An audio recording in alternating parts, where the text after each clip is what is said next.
Saygıdeğer konuklar, kıymetli misafirlerimiz, COVID-19 sürecinde global pazar yerlerine satış stratejileri webinarımıza hepiniz hoş geldiniz.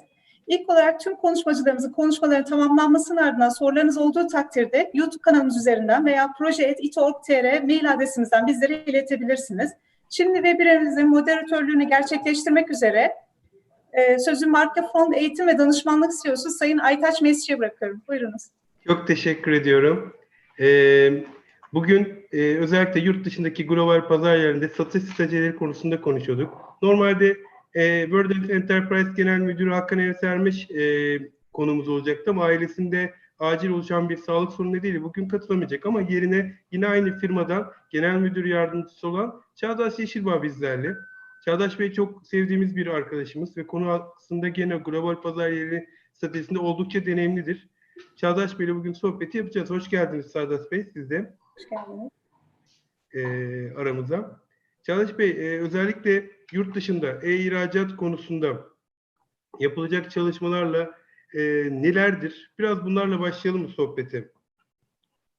Bir bağlantı sorunumuz yoksa. Çağdaş Bey, sesimi duyuyor musunuz?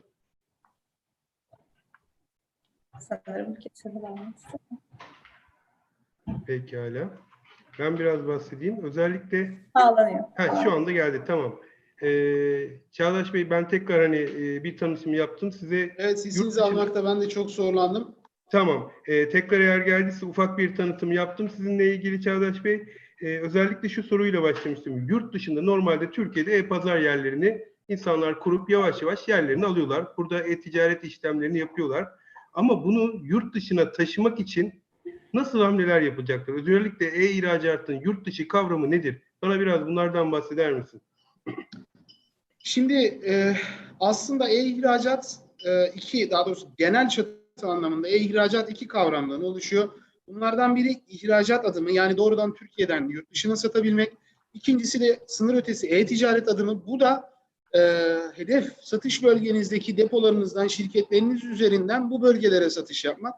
Her ikisi de Türkiye'ye ihracat anlamında aynı katkıyı sağlayan ama operasyonel anlamda birbirinden büyük farklar taşıyan iki uygulama.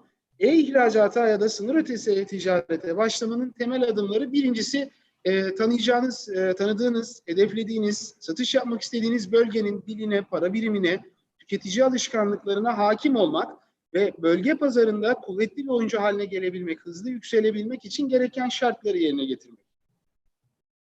Anladım. Peki böyle bir şeye biz nasıl başlamalıyız? Yani şimdi herkes bir Türkiye'deki e-pazar yerine başlıyor da doğru mesela ülkeyi seçmek, doğru pazar yerinin neler olduğunu nasıl belirlemeliyiz? Biraz bizim için aslında benim için önemli kısım bu.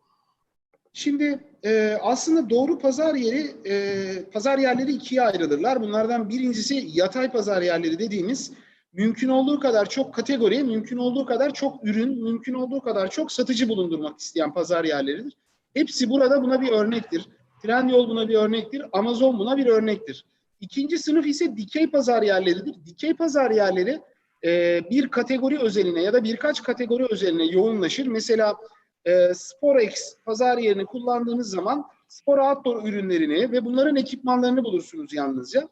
Bu tip pazar yerlerine de dikey pazar yerleri denir. Bir kategori dikeyinde ilerlerler.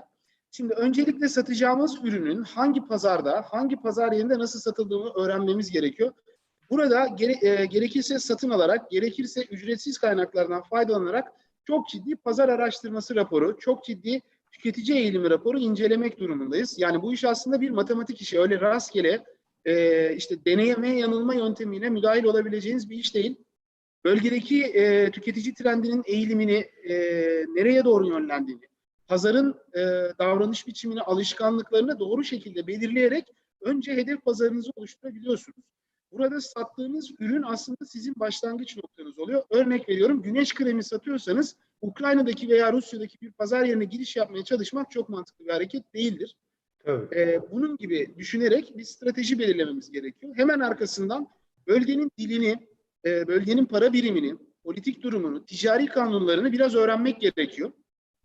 Bizim de aslında işimizi yaparken en çok faydalandığımız bilgiler bunlar oluyor. Müşterilerimize bu şekilde yol göstermekle başlıyoruz. Sonrasında da Bu bölgede sizin ürününüzün satacağı pazar yerlerini ya da sizin kendi marka sitenizden satma amacınız varsa sitenizi bu bölgeye uyarlamanız gerekiyor. Özellikle pazar yerleri açısından baktığımız zaman mesela şu an bizi dinleyen herkesin emin oluyorum ki bildiği bir şey var. Amazon.com, işte Amazon.co.uk, Amazon.de. Ama bir tekstil satıcısıysanız, hele sezon bazlı koleksiyon çıkartan bir tekstil satıcısıysanız Amazon'da satış yapmanız hiç mantıklı değil. Ama buna karşı global lastiği satıyorsanız Amazon'dan daha iyi bir satış noktası yok. Yani mesela o ülkelerde Flipkart gibi, Snapdeal gibi çok büyük aslında portallar da var. Yani pazar yerleri de var. Buradaki kısımlarda da kullanıcıların yer alabilmesi için aslında doğru bağlantı hamlelerine nelerden dikkat etmesi gerekiyor? Ben mesela bunlardan merak ediyorum. Çoğunlukla kullanıcıların da bana sorduğu sorular bunlar oluyor. Kesinlikle. Şimdi özellikle Avrupa ve Amerika'yı ele aldığımızda şöyle anlamamız gerekiyor. Bakın Avrupa'da küçük tek bir ülkeye hizmet veren lokal bir pazar yerinin yıllık cirosu aşağı yukarı 10 milyar euro. Yani evet, Türkiye'nin e-ticaret hacminden fazla. Şimdi bir tane pazar yeri. Burada önemli olan konu bu pazar yerinin hangisi olacağı, sizin hedef ülkenizin, başlangıç noktanızın neresi olacağı. Bunu yaparken de bizim aslında yani bir danışman olarak aynı zamanda benim dikkat ettiğim kıstaslar şunlardır. Öncelikle ülkenin gayri safi milli hasılası, ülkenin alışveriş alışkanlığı, ülkedeki genel pazar yerlerinin sepet ortalamaları ve hangi ürünün hangi pazar yerinde daha hızlı, daha çabuk alıcı bulduğu gibi konulara özellikle dikkat ediyoruz. Bir de sonuçta Türkiye Cumhuriyeti merkezli şirketler olduğu için, bunların tamamı Türkiye Cumhuriyeti vatandaşı, girişimciler olduğu için ülkemizle ticari anlaşmaları, özellikle vergi ve hukuki anlamda ikili anlaşmaları iyi olan ülkelerden başlamak,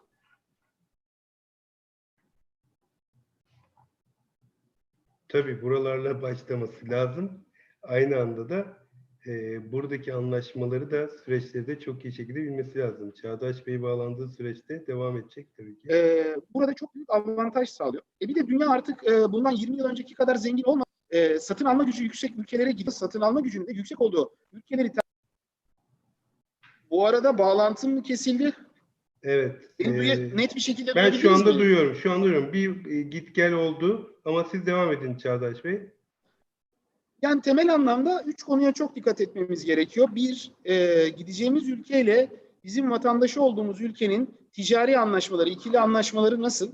Bu bütün operasyonumuzu etkileyen bir konu. İki, coğrafi konum olarak lojistik operasyona yatırım yapmaya ne kadar uygun bir ülke? Yani örnek veriyorum, bütün yatırımınızı Kırgızistan'a kaydırmak sizin için ne kadar mantıklı olur? Çünkü hacmi ne kadar ülkenin Almanya ile kıyasladığınızda. Üçüncü olarak da dikkat edeceğimiz konu, ürünlerimiz hitap ediyor mu bu ülkeye? Bunu da zaten birkaç pazar yerinde sizin kategorinizdeki bestseller, yani en çok satan ürünleri incelediğinizde aslında tasarımlarınızın, ürün kalitenizin nerede durduğunu görebilirsiniz kolaylıkla. Anladım. Mesela şimdi burada Avrupa'daki İngiltere kısmını dışarı çıkarırsak oradaki kısımdaki yasa kısmı bizim için biraz daha farklı. Diğer mesela kısımlar için bir doğru pazar yerini seçmeden sonra buradaki fiyat modellemeleri nasıl yapmamız gerekiyor? Mesela orada doğru fiyat stratejilerini nasıl hazırlayacağız? Biraz bunlardan bana bahsedebilir misiniz? Şimdi öncelikle şunu unutmamamız gerekiyor. Her ne satarsak satalım, fiyat politikamızın birinci ayağı aslında marka bilinirliğidir. Dolayısıyla Türkiye'de bu anlamda ne yazık ki hiçbir kategoride ciddiye alınabilecek marka bilinirliği olan bir markamız yok. Bunun anlamı şudur.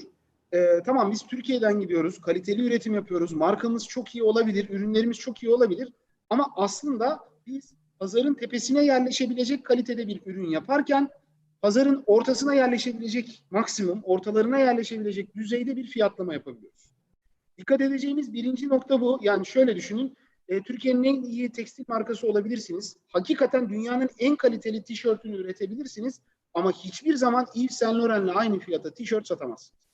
Bunun temel sebebi marka bilinirliğidir. Marka bilinirliği fiyat politikamızdaki birinci etmenlerdendir. Bunu unutmamamız gerekiyor. İkinci konu, şimdi fiyatı belirlerken tek konu lojistik, yani kargo bedeli artı ürün maliyeti değildir. Pazar yeri komisyonları, kategorilere göre iade oranları, bu ürünlerin ithalat, ihracat gibi operasyonlarda üzerine bineceği ek maliyetler gibi konuları dikkatle hesaplamamız gerekiyor.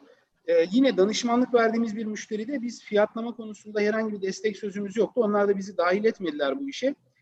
2 aylık bir operasyonun sonunda cirosal anlamda inanamadıkları bir noktaya geldiler. Ama 2 ayın sonunda kar zarara baktığımızda %5 zarardaydı operasyon. Devasa bir ciro elde edildi ama operasyonel karlılık eksi %5.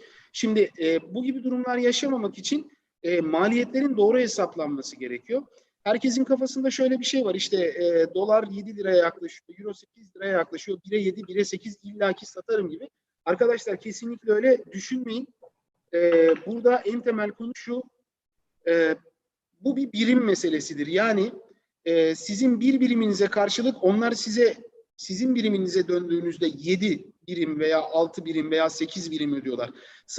Satış yaptığınız ülkede koyduğunuz fiyat ortalama gelir düzeyinin ulaşımına zorlaşırsa aynı Türkiye'deki gibi bir az düşük gelir sınıfı, orta gelir sınıfı, yüksek gelir sınıfı var her yerde. Eğer çok yükseğe çıkarsanız çok küçük bir nüfusa, çok küçük bir kitleye hitap eder hale gelirsiniz. Evet, pahalı ürün satabilirsiniz ama satış hacminiz beklediğiniz kadar yükselmeyebilir. Bunun en önemli örneklerinden biri şu an LC2 ki mesela müthiş bir markadır bence. Türkiye'nin yüzüne artan markalardandır. Son derece başarılı bir fiyat politikasıyla yurt dışında günden güne büyüyen bir operasyon yönetiyor. Hiç öyle işte dolar euro kur farkından falan gibi yanlış düşüncelere kapılmadan son derece realist fiyatladılar ürünlerini. Yani burada gene her ülkenin düşük maliyetli, orta bütçeli kesimi var. Türk üreticisinin yeri orta maliyet. Yani Evet. bu gerçeği kabullenmek zorundayız. Burada pazarın en büyüğü olabilirsiniz. Burada Türkiye'nin en lüks markası olabilirsiniz ama batıya doğru gidiyorsak Kapıkule'den çıktığımız anda hiç kimse sizi tanımıyor olacak. Ya En peki iyi ihtimalle birkaç kişi duymuş olacak. orada bir ürün satamaz. satmak için mutlaka ürünün üreticisi mi olmak zorundayız? Hiç böyle bir zorunluluk yok. Birçok reseller var. Burada dediğim gibi temel mesele şudur. Ürün maliyetinin üzerinde kalan marjınız, ürünün satılabilir fiyatı arasında kalan marjınızı doğru kullanmak. Burada tabii belirli etkenler var. Lojistik gibi. Lojistiği doğru kullanamazsanız e-ticaret operasyonları ister Türkiye'de yapın, ister yurt dışında yapın bunu. Lojistik operasyonlardan dolayı çok yersiniz. Kategori bazlı iade oranlarını, müşterilerin eğilimlerini doğru anlamanız gerekiyor. Aslında ticareti dijital bir ortamda yapıyoruz ama bu işin sosyolojik yönlerini çok iyi anlamak gerekiyor. Örnek veriyorum. Bir Hollandalıya hatalı ürün gönderdiğinizde kibar ve doğru bir açıklama yaparsanız sizi anlar. Ama aynı şeyi bir Alman'a yaptığınızda sizin beceriksiz olduğunuzu söyler ve sizinle ilgili bir şikayette de bulunur. Yani toplumlar arası bu duygusal farkları bile yönetmeniz gerekiyor. Böyle anlatıldığı zaman sanki zormuş gibi görünüyor ama öyle değil. Bu da diğer işler gibi öğrenildiği takdirde kolaylıkla yapılabilen ticaretin bir alanı sadece. Fiyatlama bunun önemli kısımlarından biri. Şu ana kadarki deneyimim ki geçtiğimiz 5 yılda 4 kıta, 22'den fazla pazar yeri ve 40'a yakın ülkeye satış yaptım ben. Asıl işim aslında yani danışmanlıktan önce yaptığım şey global pazar yerleri müdürlüğü ve uluslararası iş geliştirmeydi. Benim deneyimlerim şunu gösterdi. Türk üreticiler için en hızlı büyüme ve en yüksek karlılık eğrisi, bu ikisini bir eğriye oturttuğumuzda mantıklı yer pazarda ortalamayı yakalamak. Peki, diyelim doğru bir pazar yeri seçtik. Mesela Amazon, mesela Best Buy, eBay gibi bir platformu ilgilendiğimiz hedef ülkede, ilgilendiğimiz sektöre göre seçtik. Bu andan itibaren doğru ürünü yerleştirirken bunların içerikleriyle ilgili nasıl bir çalışma yapacağız? Yani herkes İngilizce bilmesi yeterli mi? Yoksa başka bir çalışma gerekiyor mu? Şimdi aslında pazar yerlerinin farklı uygulamaları var. Mesela bazılarına sadece İngilizce içerik verirsiniz, diğer dillere onlar dönerler. Bazıları hangi ülkeye satacaksanız o ülkenin içeriğini isterler. Burada şunu anlamak çok doğru. Global pazar yeriyle aslında semt pazarımız arasında bir fark yok. Yani semt pazarında pazarcılar gelir, domatesleri son derece şık ve güzel bir şekilde ve en parlak, en güzel görülenlerini öne gelecek şekilde dizerler. Bu sizin pazar yerlerine koyduğunuz ürün fotoğraflarıdır. Yani sizin vitrininizdir. Çok iyi bir vitrininiz olmak zorunda. Çünkü müşterinizin ürüne dokunma, koklama, hissetme şansı yok. Üzerine deneme şansı yok veya tartma şansı yok. Çektiğiniz fotoğraflarla müşterinize ürünü sanki canlı karşısındaymış gibi kafasında canlandırabileceği bir model yaratmanız gerekiyor. Birincisi harika bir vitrininiz olmalı. Sonra bulunabilirlik kaygısı ortaya çıkıyor. Tamam bunları koyduk ama örnek veriyorum Amazon Almanya'da 4 milyondan fazla satıcı var. 1,5 milyardan fazla ürün listelenmiş durumda. Şimdi ben bunların arasından nasıl sıyrılacağım? Burada yazılı içerikler işte devreye giriyor. Yazılı içeriğin anlamı şudur. Bugün Google üzerinde yapılan aramaların %70'i hala klavyeyi kullanarak yapılıyor. Yani insanlar bulmak istedikleri şeyin adını klavyede yazıyorlar. Bu pazar yerleri için de aynı. Oralarda %90 teknoloji sebebiyle oralarda %90'larda hala bu klavye kullanılıyor. Dolayısıyla insanlar bulmak istedikleri şeyin adını aratacaklar. Sizin yazdığınız içerik, rakiplerinizle de burada kendinizi kıyaslayabilirsiniz. Aranan ürüne ulaşmada müşteriyi size ne kadar kolay yönlendirirse o kadar iyidir. Bunun temel yolu da anahtar sözcük, keyword dediğimiz doğru sözcüklerin bulunması, edebi olarak son derece mantıklı gelen cümlelerle, yani öyle bir sürü anahtar sözcüğü bir yerlere serpiştirip mucize olmasını beklemek yerine son derece güzel edebi bir metine doğru yerleştirilmiş cümleler ve kelimelerle müşterinize ürün açıklaması yazmaktır. Pazar yerleri aslında bildiğimiz anlamda, yani genel ticari anlamda komisyoncudur. Siz satış yaparsınız, müşteri satın alır ve pazar yeri bu ticaretten komisyon alır. İyi içerik çok satar. Pazar yerleri çok satan satıcılarını korurlar. Onların varlığını sürdürmesini sağlarlar. Çünkü onlar sattıkça daha fazla kazanırlar. Bu nedenle pazar yerinde bir kural vardır. Çok satan her zaman daha çok satar derler. Yani bu Hollandalıların bir sözü. Çok satan her zaman daha çok satar. Biraz garip görünüyor ama modelleme gerçekten bu. Ne kadar iyi içerik yazarsanız o kadar başarılı bir satış grafiği yakalarsınız. Ne kadar başarılı satış grafiği yakalarsanız o kadar düşük komisyonlarla, o kadar çok hatayı tolere eden pazar yerleriyle karşılaşırsınız. Anlıyorum Çağdaş da şimdi iyi içerik deyince bazen ben de giriyorum o ürünlerin product sayfalarına.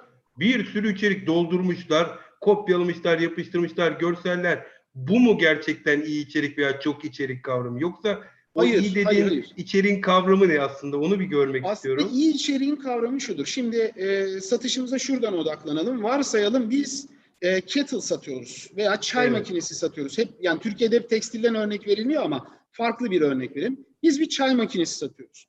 Şimdi öncelikle bu çay makinesinin nasıl göründüğü, yüksekliği, eni, boş ağırlığı gibi konularda müşteriyi bilgilendirecek bir görsel forma ihtiyacımız var. Bunlar bizim fotoğraflarımız, videolarımız.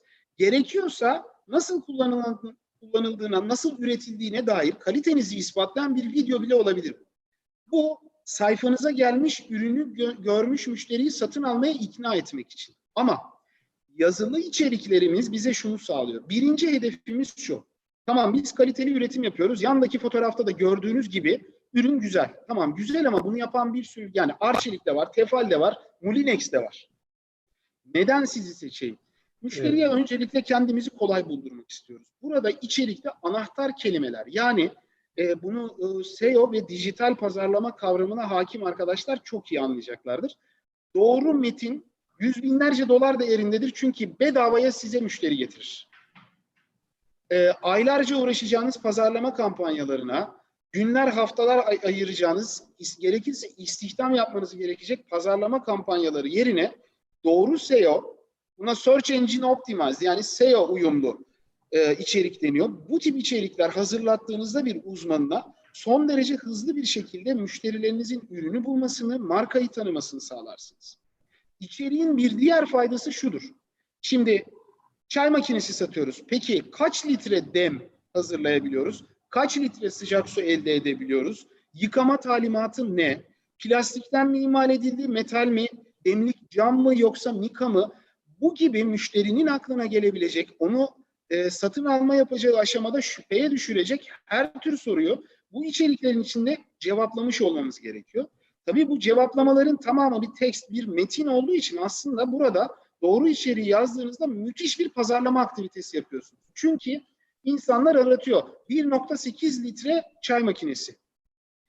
Cam demlikli çay makinesi. Şimdi insanlar bunu bu şekilde arattığında sizin de içeriklerinizde bu sözcükler, bu sıralamalar bulunduğunda bunlara biz kalıp diyoruz. Bu kalıplarla hareket ettiğinizde bir, müşteri size çok çabuk ulaşıyor. İki, aradığı bilgiyi siz yazdığınız için aynı dükkanda sizin tezgahlarınızla veya işte mağazanızda sizin satış temsilcinizle muhatap oluyormuş gibi kafada soru cevabı orada, kafada soru cevabı orada şeklinde ilerliyor ve çok hızlı bir şekilde ödeme adımına geçiyor. E-ticaret dünyasında çabuk büyümenin, daha doğrusu çabuk satışa dönmenin 2 tane yolu var. Ya çok büyük bir marka olacaksınız, yani Hindistan'dan Los Angeles'a kadar herkes sizi bilecek, ya da çok çok kaliteli içerik üreteceksiniz. Trendi siz domine edeceksiniz. Evet. Çağdaş, bu aslında benim hep gerçek hayatta söylediğim şeylerden bir tanesi. Nasıl gerçek hayatta raftan bir ürünü almadan evvel alır, kutuyu çevirir, bakarsın özelliğine, büyüklüğüne. Burada aradığın gerçek hayatta neyse o account'ta o ürüne bakarken her şeyi bulabilmekten bahsediyorum ki o demin senin söylediğin şüpheyi bulması, yaşamaması lazım kullanıcının. Peki Kesinlikle. içeriği koyduk, optimizasyonu, site içeriğini koyduk. Artık en önemlisi hangi ülkede yapıyorsak bunun lojistik kısmı. Burayla ilgili bana nasıl tüyolar verirsin? Nelere dikkat etmesi lazım buradaki kullanıcılar? Şimdi burada biraz istatistikle başlamak istiyorum.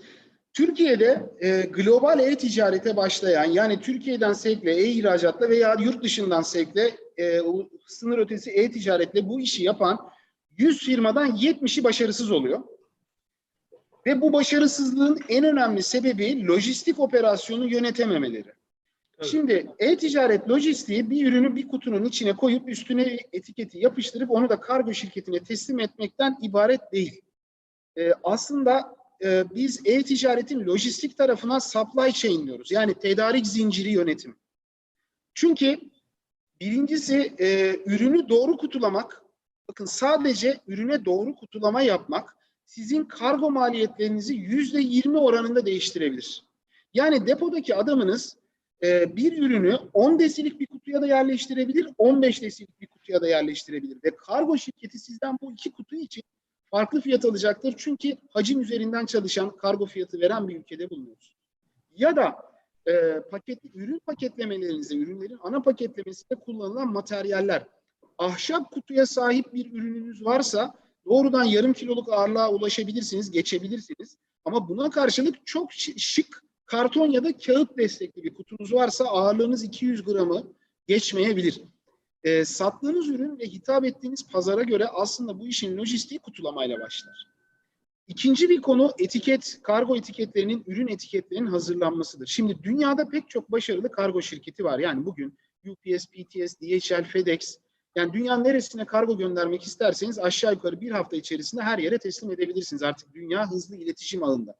Ama sizin bölgenizde güçlü olan bir lojistik ağını seçmek durumundasınız. Hedef bölgede. Örnek veriyorum. Eğer Amerika'ya ürün gönderecekseniz UPS'ten daha iyisini ya da FedEx'ten daha iyisini bulamayabilirsiniz. PTS ya da DHL size o kadar iyi hizmet veremeyebilir. Çünkü nüfuz bölgesi değil.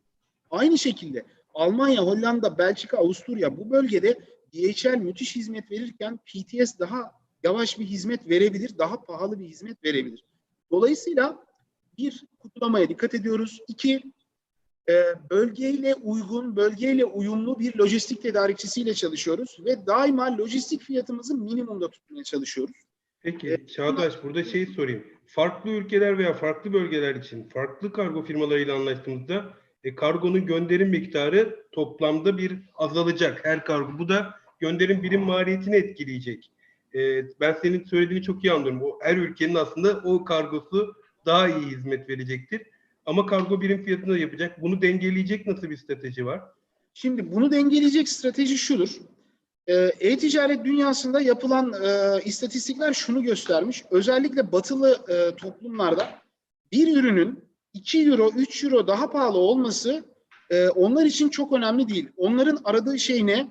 Birebir fotoğrafta gördüğü ürünü almak, birebir okuduğu içeriği almak ve ürünü hızlı bir şekilde hasar görmeden eline almak.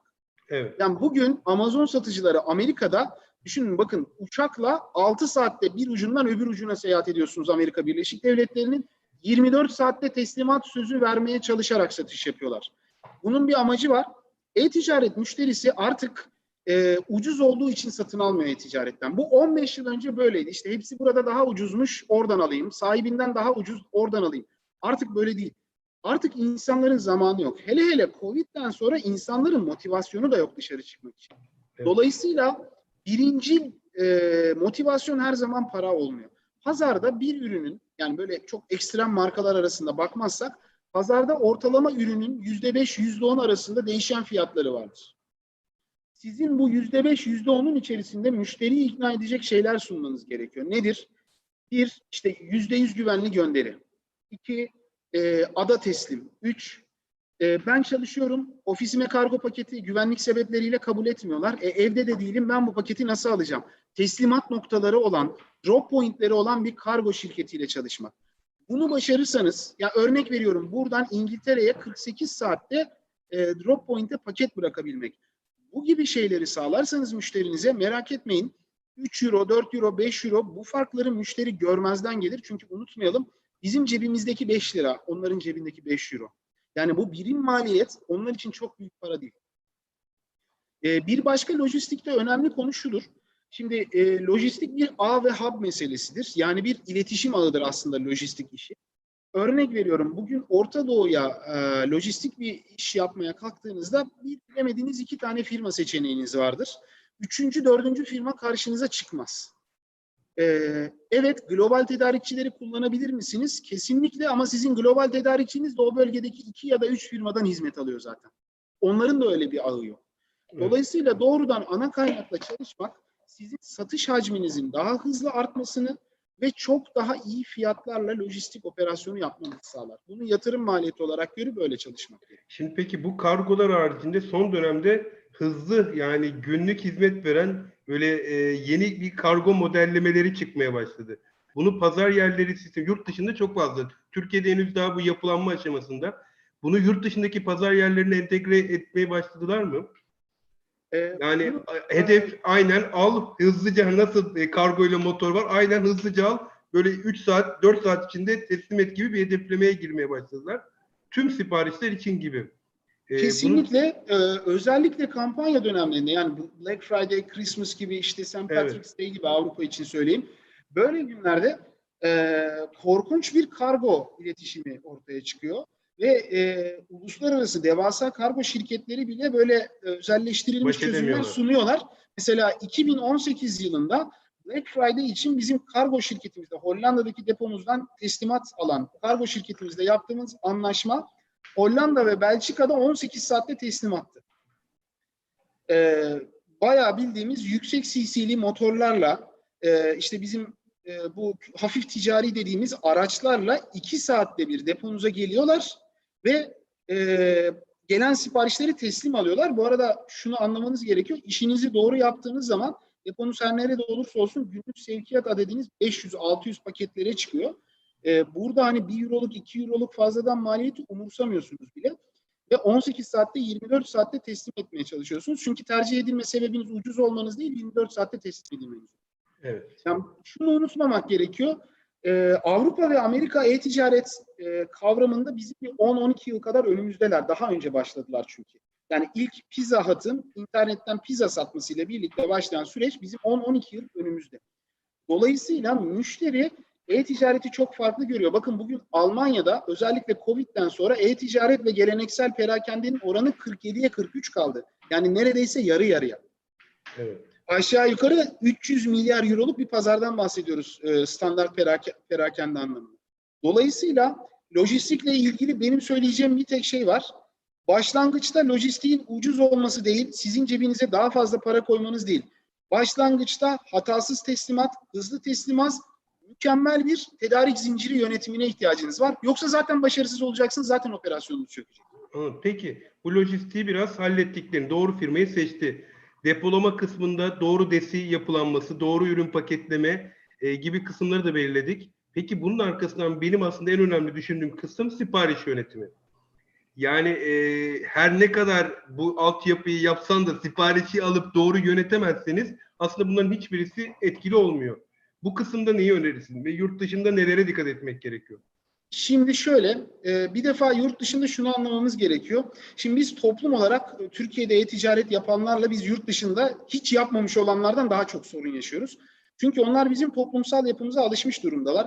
İşte kusura bakmayın geç kaldık, abi halledeceğiz gibi böyle bizim standart şeylerimiz vardı. O yok, onun yerine bunu gönderelim. Kesinlikle. Şimdi Avrupa'da, Amerika'da bunu söyleyemezsiniz. Bir defa pazar yeri sizi kovar. Yani müşteri şikayetini falan geçtim. 100 gönderide 2 kere böyle bir hata yapın ve böyle bir hatayı böyle 2 kere 3 kere tekrarlayın, atılırsınız zaten. Çünkü buraların, yani Avrupa'nın, Amerika'nın mantığı sıfır hataya yaklaşmaktır.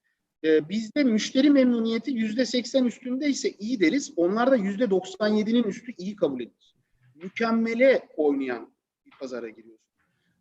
Bu sebeple sipariş yönetimi çok önemli. Şimdi Amerika'yı yeniden keşfetmeyeceğiz tabii ki. Artık bu işler sistemler tarafından yapılıyor. Warehouse management sistemleri, yani VMS dediğimiz sistemler var. Order management sistemleri var. Entegrasyon sistemleri var. Ben bugün hala hem de böyle tanınmış müşterilerime gittiğimde böyle elle, Excel'le filan bir şeyleri yönetmeye çalışıyorlar. Sonra içeride birbirine girmiş bir ekip ve operasyon süreci oluyor. Bizim ilk düzeltmeye çalıştığımız şey budur. E-ticaret adı üzerinde, yani elektronik, yani dijital. Bunu yapacaksanız manuel yapamazsınız. Bu işi profesyonelce yapmak durumundayız ve artık günümüzde Türkiye'de bu işler son derece uygun maliyetlerle. Yani 10 yıl önce bir VMS yazdırmaya kalktığınız zaman 40 bin, 50 bin dolar gibi rakamlarla karşılaşıyordunuz. Bugün online VMS sistemleri var, yani bir el terminaliyle ayda 5 bin lira, 6 bin lira ödeyerek sınırsız VMS erişimine açılabiliyorsunuz ve Amerikalı bir VMS yazılım firması Türkiye'ye hizmet verebilir hale geldi online iletişim sayesinde. Dolayısıyla kesinlikle ve kesinlikle sipariş yönetiminin birinci adımı doğru teknolojidir. Yanlış teknolojiye sahipseniz bir yerde zarar göreceksiniz. Pazar yerinden satıyorsanız, pazar yerinden atılırsınız, ticaretiniz orada biter. Kendi sitenizden satıyorsanız müşteri kaybedersiniz, cironuz düşer. Evet. Peki, diyelim lojistik halloldu dedik. Depolama kısmı, sipariş yönetimini söylediğiniz kurallara göre yaptık. Bunların aslında hepsini yapmak için aslında işin başında belki biraz atladık. Amerika'da yapmak istiyorsak orada, Avrupa'da yapmak, yani nerede istiyorsak orada o ülkede ilgili şirket kurulumunu yapıyor olmamız gerekiyor. Yani ki satış hakkını elde edelim. Bu noktada doğru ülkenin seçimi, hangi ülkede izinlerin olması gibi kriterler nelerdir? Hangi ülkeyi seçmemiz lazım? Öneriler neler Çağdaş? Şimdi Aytaç Bey, benim aslında konferanslarda da kurduğum bir cümle var. Böyle söylediğim zaman gülümsemeler oluşuyor insanlarda. Cetvel gibi dümdüz bir çizgi diyorum ben bu işe. Şimdi yaptığımız ticaretin risklerini doğru analiz etmemiz gerekiyor. Birincisi, kendinizi Almanların veya İngilizlerin yerine koyun. Türkiye'de ve hatta Türkiye'nin en uzak noktalarından biri olsun, Ağrı'daki, Hatay'daki bir firmasınız. İnsanlar sizin haritadaki yerinizi dahi bilmiyor. Şimdi bu insanların sizden para ödeyip alışveriş yapacak güveni duymasını bekliyorsunuz. Bu çok mümkün bir şey değil arkadaşlar. Çinliler bunu inşa edebilmek için son 30 yıldır dünyanın en ucuz fiyatlarını veriyorlar. Düşünün bakın, ve hala AliExpress ve Alibaba güvenilir değil bizim gözümüzde. Ucuz sadece. Evet. Ya hani söylediklerinin yarısı yalan ama o kadar ucuz ki riski alıyorsun diyor herkes. Toplamda da perakende de. Şimdi bunu aşıp yüksek karlılıklı, bizi çok yormadan, operasyonel yükü çok fazla arttırmadan, üretim miktarını devasa noktalara çıkarmadan yüksek kar elde edebilmek için güven telkin etmek gerekiyor. Güven telkin etmenin en önemli adımı, birincil adımı onların yanında olmanız. Yani örnek veriyorum. Hedef bölgeniz Almanya, Hollanda, Belçika, Avusturya, yani Dutch bölgesi mi? Tamam. O zaman bu bölgede bir ofisiniz varsa, burada ofisten kastım içinde insanların çalıştığı devasa bir plaza katından bahsetmiyorum. Orada bir çalışanınızın olmasına dahi gerek yok. Ama pazar yerleri ve müşteriler sizi sorguladığında işte Gemeinschaft number 21 gibi öyle bir adres karşılarına çıkıyorsa bir bölgede, siz onlar için şunu ifade ediyorsunuz. Bir sorunla karşılaştığında Hollanda mahkemeleri yetkili. Ticari kanunlar açısından hakkımı ararken Alman ticaret kanunu geçerli. Onlara güven telkin etmiş oluyorsunuz. Yaptığınız tek şey bu. Şirket kurmanın ikincil ve çok daha büyük bir önemi var.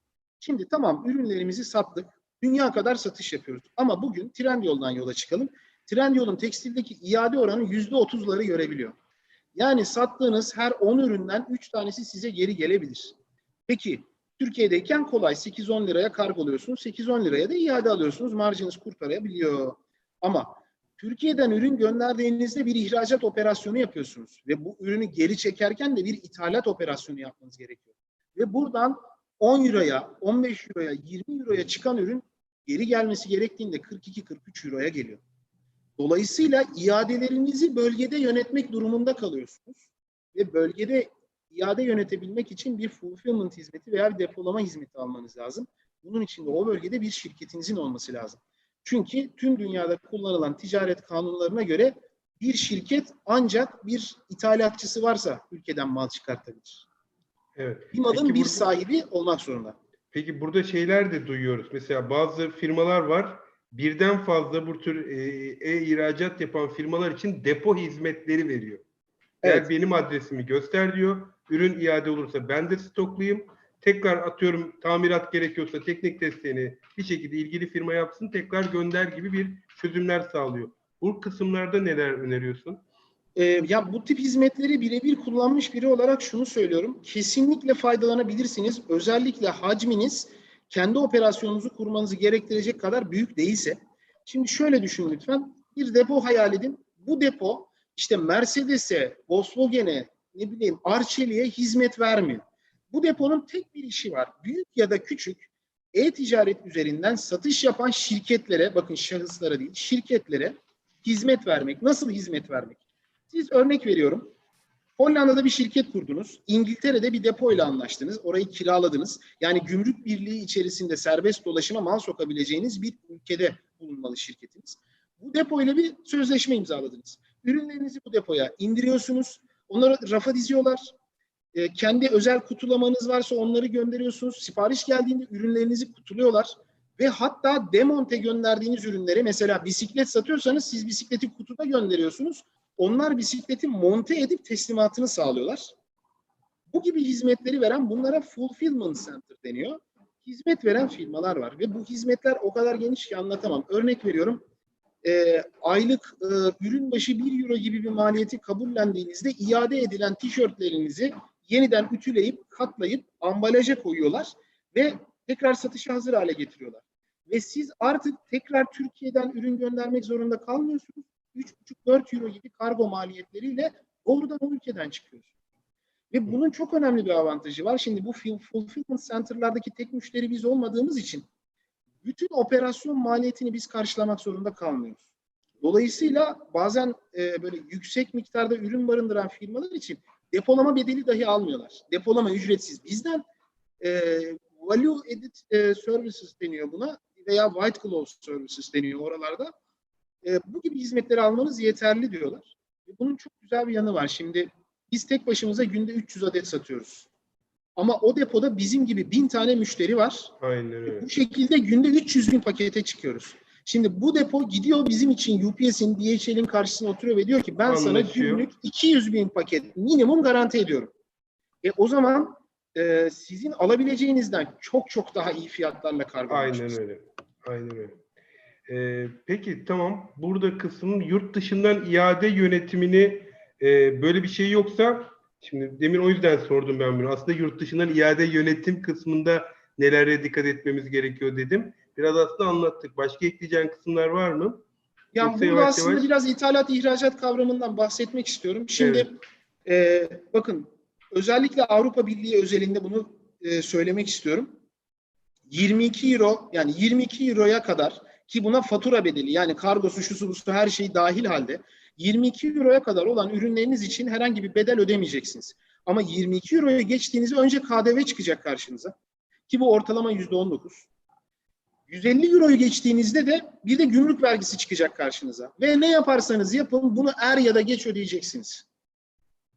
Bunu satarken ödeyebilirsiniz, sattıktan sonra ödeyebilirsiniz veya gümrükten çıkarken bile bunun beyanında bulunabilirsiniz. Ama bu para bir şekilde ödenecek.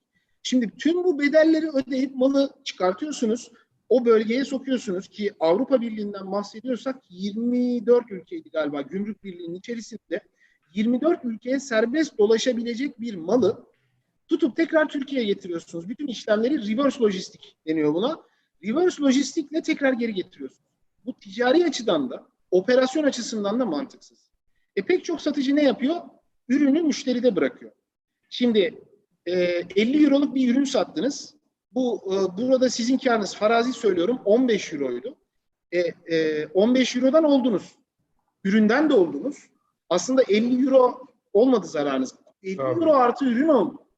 Dolayısıyla bu ürünü tekrar alıp daha minimal maliyetlerle tekrar sattığınızda en azından 50 euro artı ürün kadar olan zararınızı sadece ürüne, sadece 10 euroya düşürebilir ve operasyonunuzu daha karlı hale getirebilirsiniz. Bakın, yurt dışındaki müşteriler böyle premium hizmete o kadar alışmış durumdalar ki bunları sizden talep edecekler kesinlikle. Ve çok önemli bir kısmı var bunun. Şimdi mesela bugün dünyanın tekstil satışında en büyük pazar yeri olan Zalando, Avrupa'da 17 ülkeye hitap ediyor. Zalando diyor ki benim depoma ürün göndereceksin. Zalando'nun deposuna ürün gönderip orada tutabilmek için orada şirketiniz olmak zorunda. Çünkü malı bir ithalatçısı olacak ki o bölgeye girebilsin, ihraç edilebilsin. Dolayısıyla orada şirketiniz olmak zorunda. Mesela Asos gibi, Net-a-Porter gibi, Guild gibi, Farfetch gibi premium pazar yerleri var. Yani oradaki müşteriniz Leonardo DiCaprio gibi, Kate Winslet gibi, işte Brad Pitt gibi artık Hollywood yıldızlarına kadar buralardan alışveriş yapabiliyorlar. Premium markalar var. Prada gibi, Gucci gibi, Yves Saint Laurent gibi. Şimdi bu premium markaların olduğu pazar yerlerine girmek istiyorsanız ben diyor yani üzgünüm diyor. Türk şirketi diyor ben muhatap alamam. Amerika'da şirketin varsa gel. İngiltere'de şirketin varsa gel. Kanada'da şirketin varsa gel. Ama benim diyor Türkiye ile bir anlaşmam yok. Orada operasyonum. Bunların tamamını yürütebilmek, işi büyütebilmek için şirket kurulumu ne yazık ki şart. Peki, şimdi şirketi biraz kurduk. Bu yapıları da yaptık. Ben açıkçası biraz pazarlama kısmına geçmek istiyorum. Yani burada pazar yerlerinde daha etkili bir pazarlama yapıp diğer aday seninle rakip olacak dediğimiz kısımları öne çıkmak için nasıl stratejiler yol almalıyız? Hem pazarlama, birazdan da reklam kısmının ayaklarından biraz bize fikirler vermeni rica edeceğim Çağdaş.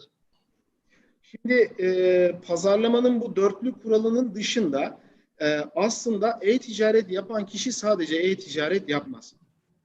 E-ticaretin aslında var olabilme amacı operasyonun düşük maliyetli olması. Yani satış, lojistik ve pazarlama operasyonlarının geleneksel modellere nazaran daha düşük olması.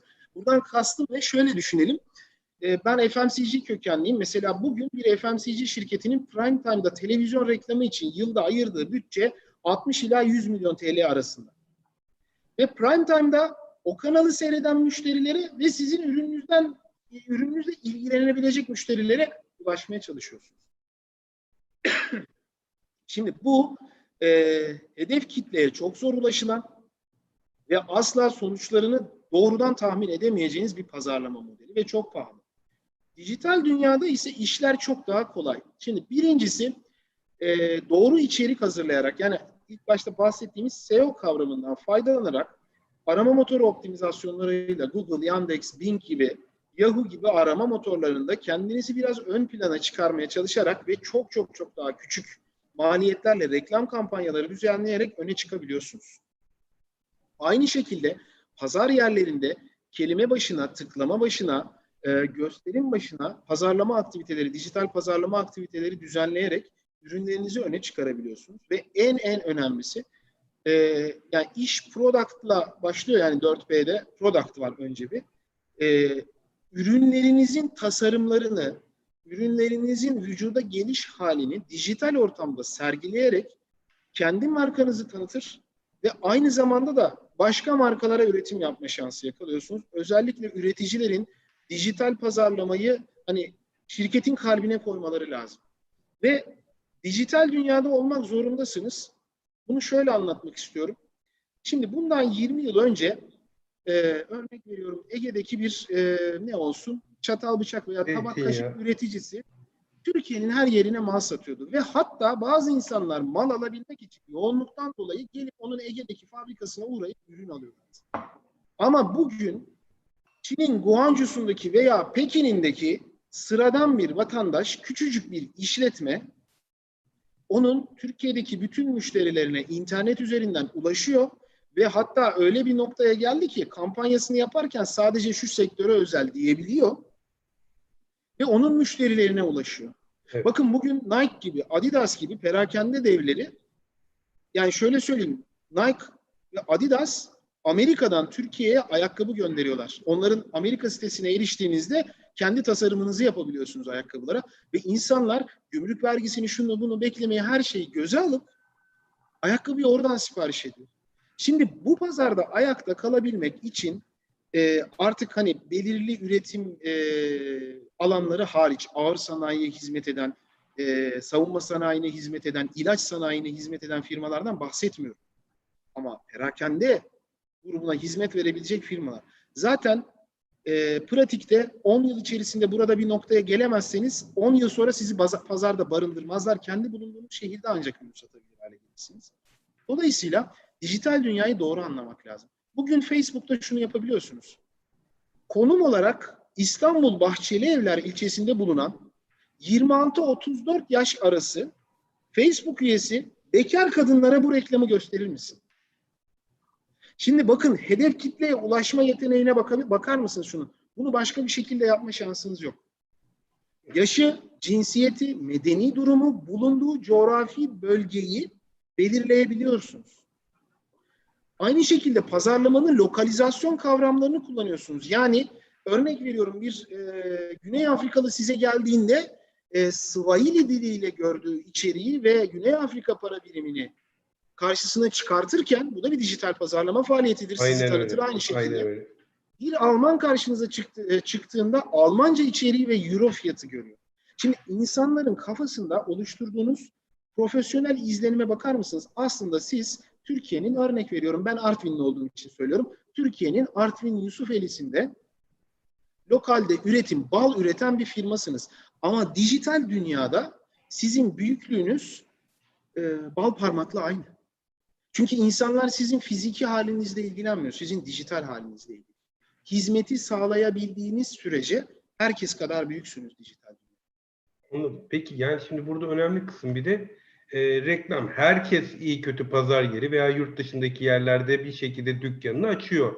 Ama daha ön planda çıkabilmesi için bazı stratejilere ihtiyaçları var. Yani tamam, demin Kesinlikle. SEO'yu dedik ama aslında bütçesel olarak, yani arama yaptığında ön plana çıkacak. Veya o içerikteki veya o kullandığı pazar yerinin özelliğini sağlayacak bazı kriterler var. Bunlara da dikkat etmesi lazım. Çağdaş, bunlarla ilgili neler? Özellikle yurt dışında farklı şeyler var mı? Dikkat Şimdi etmemiz gereken. aslında hemen hemen aslında yani bir pazar yeri satışında kullanılabilecek stratejiler belli. Ama burada aktif olabilme çok önemli. Yani aktivite kontrolü burada çok önemli. Aktivite kontrolünden kastımız şu. Şimdi Amazon'dan yola çıkalım. PPC dediğimiz, yani Pay Per Click, tıklama başına öde modeli var. Şimdi burada seçtiğiniz her kelimeye reklam verebilirsiniz. Ya örnek veriyorum, mayo satarken kayak kıyafeti kelimelerine bile reklam verme şansınız var ve her tıklamada buna bir bedel ödüyorsunuz. Dolayısıyla bu size şunu getiriyor. Doğru kelimeleri seçmezseniz her tıklamada para kaybedersiniz. Cironuzdan gider, kredi kartınızdan gider, şu gider, bu gider. Ama her tıklamada para harcamış oluyorsunuz. Tabii ki bu maliyetler işte 15 sent, 10 sent, 5 sent gibi düşük maliyetler. Ama mesele şu, pazarda bulunan insan sayısı 250 milyon. Yani bu düşük maliyetler bile ciddi rakamlara gelebiliyor. Burada bütçeleme yapmanız gerekiyor. Ben her gün ne kadar harcayacağım? Her ay pazarlama bütçem ne kadar? Bunları görmeniz gerekiyor. Bunun yanında hangi kelimeye reklam vereceğim? İçeriklerimde hangi kalıpları kullanacağım ki reklamlarımla örtüşerek bana tüketiciyi getirsin, satın alacak kişiyi bana getirsin. Bunları görmeniz gerekiyor. Bazı pazar yerlerinde banner istiyorlar sizden. Diyorlar ki biz bu ay sizin markanızı seçtik. Bizce başarılı, iyi ürünleriniz var. Bize bannerlarınızı verin, sizi kategori ana sayfasında listeleyeceğiz. Şimdi buraya banner hazırlarken işi gücü bırakıp yapabileceğinizin, ürettirebileceğinizin en kalitelisini hazırlamanız gerekiyor. Çünkü şunu doğru anlamamız gerekiyor. Girdiğimiz pazarda o kadar çok rakibimiz var ki küçük hatalar bizi bitiriyor. Küçük hata yapmamamız gerekiyor. Bizi bir anlığına geri bırakacak hatayı yapmamamız gerekiyor. Neden? Bakın ben son 3 yılda şunu gördüm. Ekim'in 15'inden Aralık'ın 31'ine kadar 2,5 aylık bir sürede yaptığınız ciro Avrupa ve Amerika'da yılın daha önceki 9,5 ayından daha fazla. Yani şu an e-ticaretle uğraşan, Avrupa'da e-ticaretle uğraşan, Amerika'da e-ticaretle uğraşan Türk şirketleri, Türk girişimciler aşağı yukarı 2 ay sonra, yani Ekim'in 15'i ile öyle bir tempoya başlayacaklar ki belki o şirket sahipleri stresten günde 2 saat 3 saat uykuyla duracak. Böyle bir yoğunluktan bahsediyorum. Günde 20 bin, 22 bin paket gönderebilen şirketlerimiz var, biliyor musunuz? Evet. Her gün deposundan 20 bin tekil kargo çıkartan şirketlerden bahsediyorum. Bunlar Türk bu arada. Bu insanlar reel hayatta iş yapıyorlar, bu işten para kazanıyorlar. Şimdi pazarlama bu işte neden önemli? İşte o 20 bin pakete ulaşabilmek için pazar yerinde aktivite düzenlemeniz gerekiyor. O 20 bin pakete ulaşabilmek için tüketiciyi kendinize düşük maliyetlerle çekmeniz gerekiyor. Ve şöyle söyleyeyim arkadaşlar, değerli katılımcılar diyeyim, bu iş bir uzmanın işi. Bu rastgele deneme yanılma yöntemiyle bulunacak bir şey değil. Bu bir meslek. Yani dijital pazarlama bir meslek koludur. Bu mesleğin profesyonelleriyle çalışmadığınız takdirde inanın bana kaybedeceğiniz zaman, kaybedeceğiniz paradan çok çok çok daha değerli. Benim danışmanlık yaptığım bütün danışan firmalarımıza söylediğim bir şey var. Benim size danışmanlık yaptığım konuyu kendiniz araştırıp öğrenip yapabilir misiniz? Kesinlikle yaparsınız. İnsan istedikten sonra her şeyi başarabiliyor. Ama ne kadar sürede?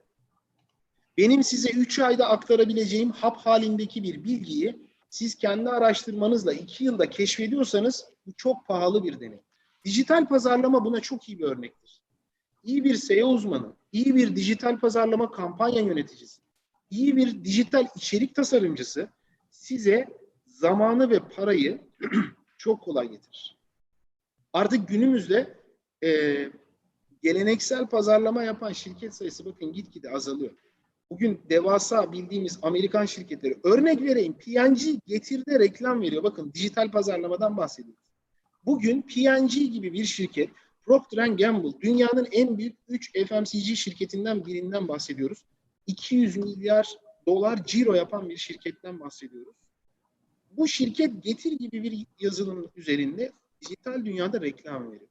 Dolayısıyla dijital pazarlamanızı doğru kişiye yönetmek, artık içeri ekip alır, danışmanlık hizmeti alırsınız ya da doğrudan bir ajansla mı çalışırsınız? Bu sizin stratejinize bağlı.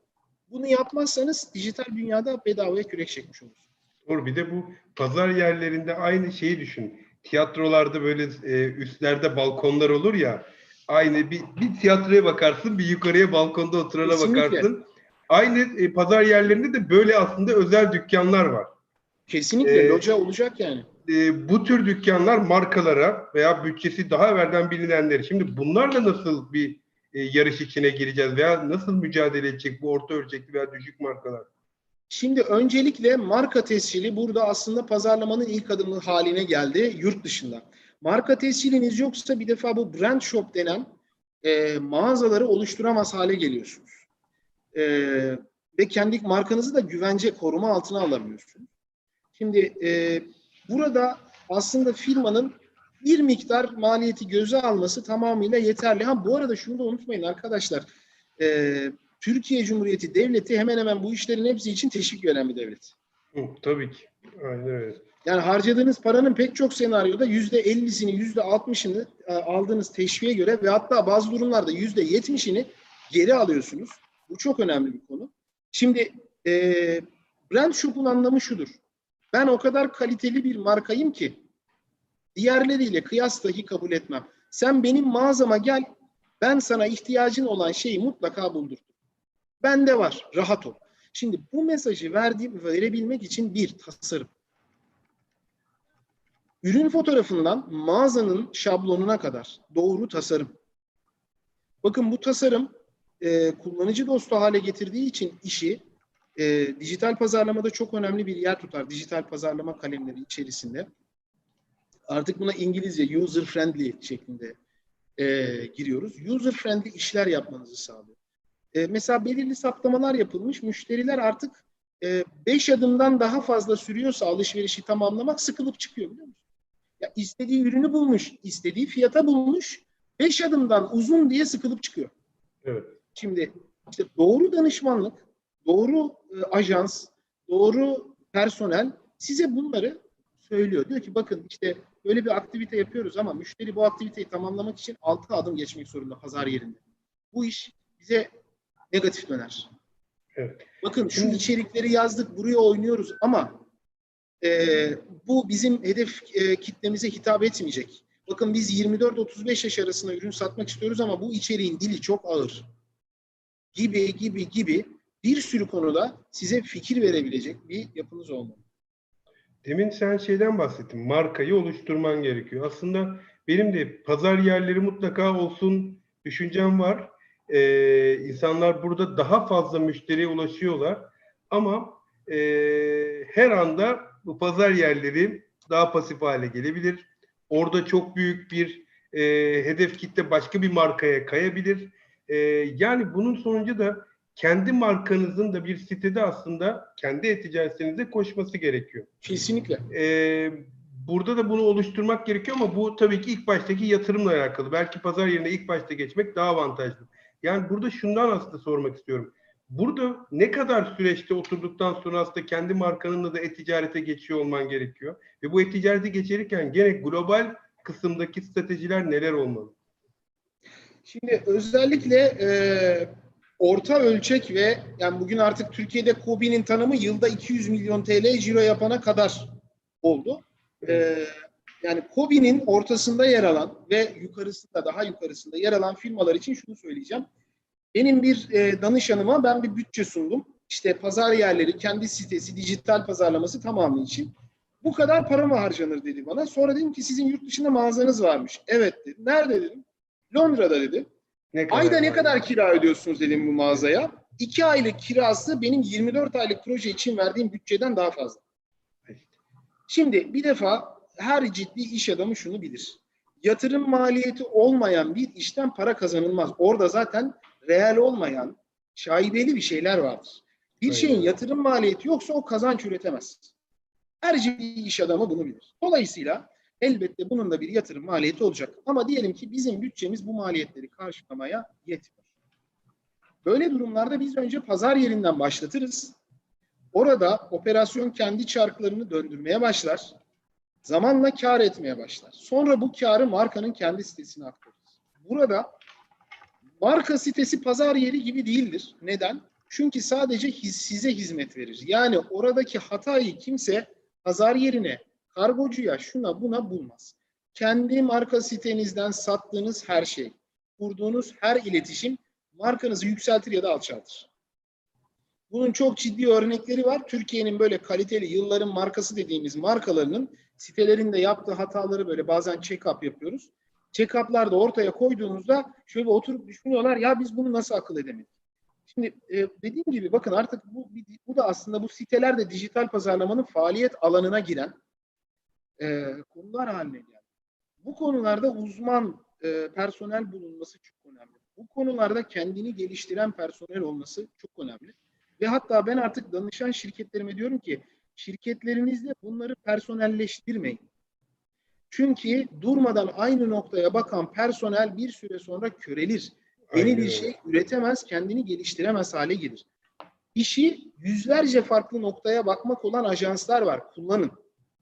Bunlar çok yüksek maliyetler değil. Ama genel anlamda pazar yerine başladıktan bir yıl sonra, 12 ay sonra veya 10 ay sonra bu 10 ay, 1 yıl zarfında firmalar artık kendi sitemizden de satalım demeye başlıyor.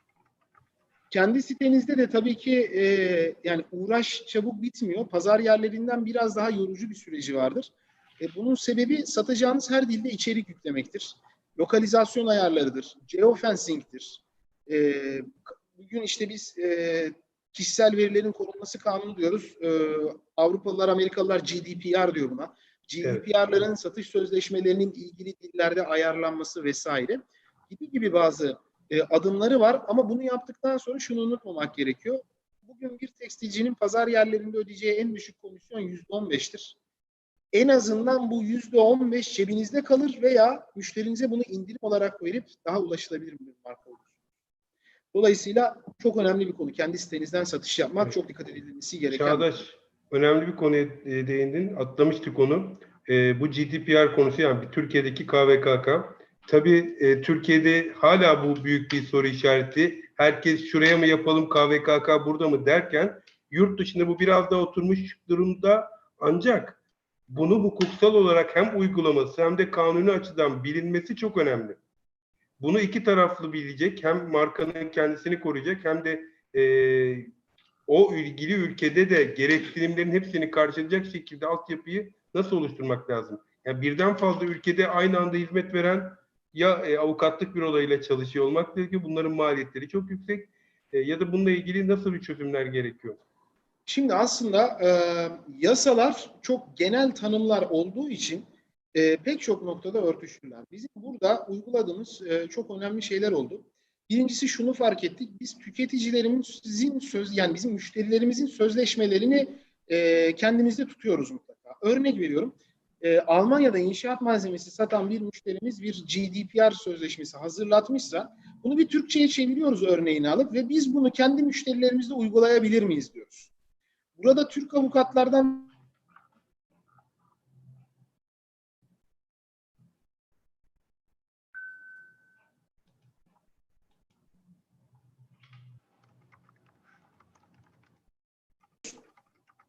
bu arada beni duyabiliyor musunuz şu an? Şu anda duyuyorum. Türk avukatlardan dedin en son. Türk avukatlardan da zaman zaman destek alıyoruz ama bazen ücretler böyle oldukça yüksek maliyetlerde çıkabiliyor. Bizim genel anlamda yaptığımız eğer bir müşterimiz bir kategoride satışa başlamış ve bu GDPR prosedürünü geçmişse onun artık izlediği yolu izleyerek şey yapıyoruz birbirimize. Destek olmaya çalışıyoruz. Bir sonraki müşterimizde bakın şu konuyu mutlaka ekletin.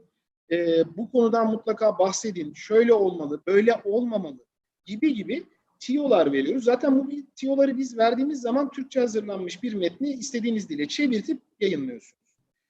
Bu aslında yani bu işin en ucuz maliyetli hali, en çok deneyimli hali. Ne kadar deneyim, o kadar ucuz maliyet. Burada tabii ki benim hani biraz da ilgilendiğim kısımlardan birisi de ürünlerin doğru şekilde hazırlanmış olması. Yani benim en büyük endişem bu. Türkiye'de tabii ki gönderiyor ürünü, pardon o yok, ötekisine geçebiliyor. Ama yurt dışına bir ürünü gönderirken buradaki ürün paketleme, ürün gönderme kısmında bazı eksiklikler var. Bunu nasıl sana anlatayım? Test ürünü deyip gönderiyor mesela. Ağır şeyden geçebilmek için. Çağdaş, beni duyuyor musun? Kontrollerden geçebilmek için test ürünü, demo ürünü demek için gönderiyor ürünleri. Çağdaş'ı bekliyorum şu anda.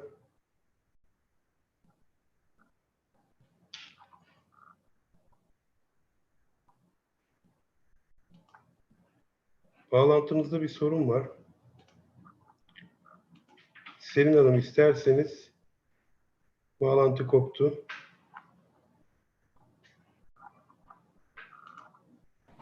Evet. Ben o zaman yavaş yavaş bitirelim. Bağlantı herhalde koptu. Tamam. Ben ticaret odasına teşekkür ediyorum. Geldi galiba ama. Şimdi tamam. Yavaş yavaş toparlıyorduk. Son sorumu sorayım Çağdaş. Ondan sonra bitirelim yavaş yavaş. En çok böyle rahatsız olduğum şeylerden bir tanesi bu büyük kargo maliyetlerini orada firma kurmayı altına girmemek için demo ürün deyip isimlendirip gönderiyorlar.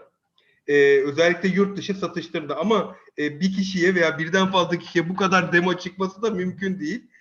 Ama devamlı bu numarayı yapmaya çalışıyor firmalar. Buradaki açıklardan çok büyük cezalar da yiyenler, tespit edilenlerden biliyorum. Neler öneriyorsun bunlarla ilgili? Şimdi benim danışanlarım içerisinde de böyle hani daha doğrusu danışanım olamayıp da görüştüğümüz insanlar içerisinde çok oldu. Bizim işimiz itibar meselesi olduğu için bu konulara kesinlikle girmeyiz biz, ama şöyle söyleyeyim. Değerli katılımcılar, biz daha borçlar hukuku nedir bilmezken Avrupalılar kredi sözleşmesi imzalıyoruz. Dolayısıyla ticari anlamda bir uyanıklık yapmaya çalışıyorsanız bilin ki bu adamlar aşağı yukarı 150 yıl kadar önce bu uyanıklıkla muhatap oldular ve buna karşı yasa düzenlediler. Ki yasaların çok ciddi çalıştığı ülkelerden bahsediyoruz. Almanya'da 1. derece cinayetle vergi kaçakçılığının cezası neredeyse aynı. Böyle ülkelerden bahsediyoruz. Dolayısıyla o cetvel gibi dümdüz ifadesi burada operasyonun gerçek ifadesi. Şimdi numune ürün çıkan akıllı girişimcimiz bu numune ürünün faturasını durmadan insanlara kesiyor. Ama sonra ürün iade geldiği zaman işte Avrupa'da bunu bir depoya çekemez. Çünkü bu bir numune. Buna bir vergi ödemedi, bir şey ödemedi. Bir depoya çekse bu ürünü hem vergisini ödeyecek hem de geri dönüşte ithalat işlemlerini yaptırmak zorunda. Şirketlerin Türkiye Cumhuriyeti'nde belirli bir numune gönderme oranları var. Ve aynı şekilde Avrupa ülkelerinin her birinin de resmi ya da gayri resmi, yani yazılı olan ya da olmayan bu numunelere belirli bir toleransı var. Şimdi bir kere gümrüğe takılırsanız bir daha üzerinde sizin faturanızı taşıyan bir malın aranmadan, taranmadan o gümrükten geçme şansı yok. Bunun anlamı şudur arkadaşlar. Benim başıma bir kere gelmişti ihracat işlemleri yaptığım bir şirkette. Inspection denen bir işlem vardır gümrükte. Manifestoyla beyan ettiğiniz ürünün kontrolüdür. Burada ürün antrepoya çekilir ve inspection işlemi bitene kadar antrepoda kalır. Bu bir tane küçücük paket içinde aynı işlem demektir. Koca bir konteyner içinde. Aşağı yukarı 400 gramlık içinde gümüş takı barındıran bir paket için biz 2 hafta inspection bekledik. Müşteri kaçtı. Sipariş kaçtı. Pazar yerinden çok ciddi uyarı aldık. Üstüne bir de inspection'da bekleme süresinde antrepo cezası, daha doğrusu kirası olarak ödediğimiz para 2 hafta için 150 euroydu. Şimdi hadi bu satıştan para kazanın. Ve bu olaydan sonra bizim bir yıl boyunca hemen hemen her paketimiz gümrükten geçti. Kontrol edildi mi gümrükte? Çok yoğun kontrolden geçmedi. Gönderdiğimiz zaman inanın 2 hafta 3 hafta antrepoda ürün bekliyor. Aynen. Şimdi bunlarla muhatap olmanın, kendinizi bu noktaya düşürmenin ne anlamı var? Ticaret dünyanın her yerinde katı kurallarla belirlenmiş matematikle ilgili bir operasyon. E-ticaret, özür dilerim. E-ticaret matematiktir. Matematiği doğru yapın, kurallara uyun. Yani Almanların bu konuda çok güzel bir lafı var. Biz oraya gittiğimizde toplantılar yaparken Amazon Almanya'da çalışan bir account manager söylemişti bunu bana. Söylediğinizi yapın, merak etmeyin. Biz size para kazandıracağız ki biz de kazanalım dedi. Evet. Dolayısıyla yapmamız gereken şey şu. Kurallara uyacağız, ürünü doğru hazırlayacağız, müşteriyle doğru ilgileneceğiz, o malı doğru göndereceğiz ve asla ama asla arkadaşlar sizin ticaretiniz, karışma hakkımız bir yere kadar tabii ki ama hiçbir resmi sıkıntı yaşamayın lütfen. Çünkü bir Türk'ün yaptığı hata binlerce Türk'ü etkiliyor. Ve biz bununla ne yazık ki Hollanda'da, Almanya'da karşılaştık. Bizden 2 yıl önce, 3 yıl önce bazı şeyler olmuş. Ama bize o kadar şüpheyle yaklaşıldı ki kendimizi çok kötü hissettik. Anladım Çağdaş. Peki çok teşekkür ediyorum ben katılımın için, destek ve verdiğim bilgiler için. Ben size teslim edeyim. İsterseniz kafanızı siz yapın. Teşekkür ediyorum. Ne demek? Beni davet ettiğiniz için özellikle ben çok teşekkür ederim. Umarım faydalı olabilmişimdir. İnşallah. Herhangi bir şekilde sorusu olan, yardıma ihtiyacı olan katılımcılarımız da lütfen artık dijital dünyadayız. Sosyal medya kanalıyla herhangi bir şekilde bana ulaşabilirsiniz. Görüşmek üzere. Moderatörümüz Sayın Aytaç Mesci'ye ve konuşmacımız Sayın Çağdaş Yeşilbay'a değerli katılımlar için tekrar teşekkür ediyoruz. Sayın konuklarımız, webinarımız sona ermiştir. İlginiz için teşekkür ederiz. Teşekkür ederim. Sağ olun efendim.